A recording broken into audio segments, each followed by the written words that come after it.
let's say somebody has a liquidity event. That could be through their business, through an investment that they make. Hopefully here in crypto, we're going to see some of that. We've already seen a little bit of it. There's been a lot of people that made a lot of money on Bitcoin or ETH or Solana, other things. And, if they have this in their personal name or they don't have some type of construct around it, talk a little bit about the consequences that can go along with that. Like, is it just huge tax implications? Are they opening themselves up to creditors and lawsuits? Like, what are the downsides to not getting this right? So the answer is it's a little bit of all of that, Jake, that you just mentioned. The more wealth you accumulate, the more prominent you become, the greater the threats to that wealth become.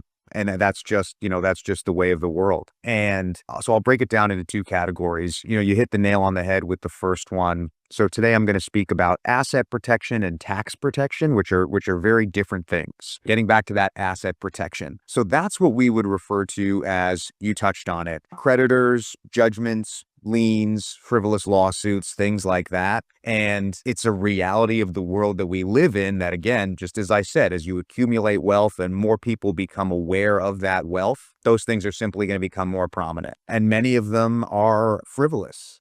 And the reality is, even if they are frivolous, they can have a huge impact on a family, not just hitting their wallet and hitting their balance sheet, but the stress and the time and the energy and the resources that can come from a process like that. The other most detrimental piece is taxation, is what you just said. And what we find, because most people, particularly people with wealth, they're working with a CPA on a year-to-year basis, and they're getting advice more or less of how they can kind of keep their tax bill in line on a year-to-year basis. But in my experience and what I've seen, where the damage is really done is when assets are passing from generation to generation. It's that estate tax liability